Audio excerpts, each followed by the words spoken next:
Hey, welcome to 12 Tone, check this out.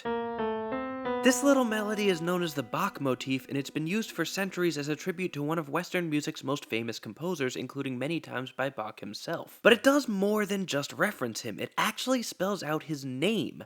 How? Well, let's talk about musical cryptograms. A cryptogram is a coded representation of a piece of text. There's lots of ways to do that with music, but probably the simplest is to just use note names. We represent our notes with letters anyway, so why not just arrange them to spell out words? If we wanted to write the word cabbage, for instance, we could do it like this. But we run into a problem pretty quickly. Our note names only go up to G, leaving most of the alphabet unaccounted for. We can stretch this a bit further though by exploiting an unusual quirk of traditional German notation. For various reasons, German musicians often refer to the pitch we call B flat as simply B and what we call B as H. The reasons for this are complicated, messy, and somewhat disputed, but if you're interested, there's a link in the description. Regardless of why though, this method gives us one more letter to use, which it turns out is just enough to write out the name Bach.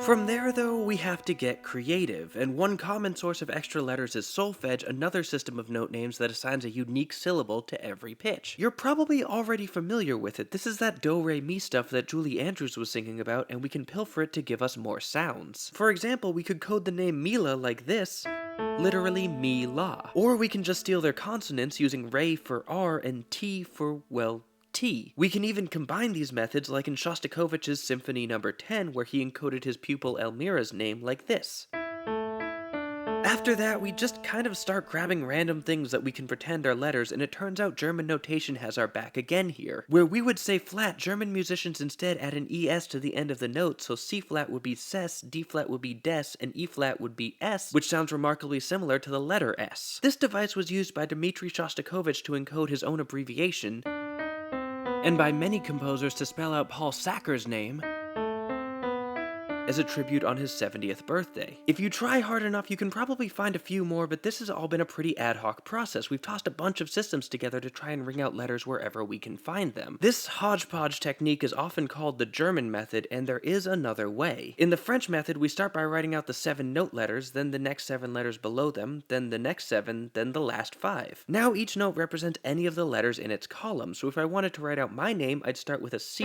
then for the O I'd use an A, for the R I'd use a D, and then for the Y, another D. This technique can be a little harder to interpret because you're using fewer unique notes than the German method, but on the other hand, you can represent all 26 letters, which seems like a pretty significant upside. Later composers tried to add some clarity by using more complex systems of mapping. Honegger, for instance, included sharps and flats to use more notes, and Messiaen developed what he called his communicable language, a system that assigned not just a pitch, but also a duration and register to each letter, which allowed him to unambiguously transcribe whole sentences into music as long as you knew the rules. Of course, taking that a step further, we don't even have to use note names at all. There are plenty of other places we can hide our messages. We could use durations, or intervals, or dynamics, or whatever else you can think of. J.C. Faber even encoded the name Ludovicus across a 9-movement symphony with a system based on the number of notes he gave the trumpet in each movement. There's really no limits. So was any of this actually used for espionage, though? Well, probably not. It's certainly not impossible, but there doesn't appear to be much evidence that these techniques were used by spies to send real covert messages, if for no other reason than that it's pretty impractical and not that hard to decipher. Musical cryptograms were mainly used for fun, as a way for composers to pay secret tribute to each other and to place little Easter eggs in their work for listeners to find. But hey, when there's spies involved,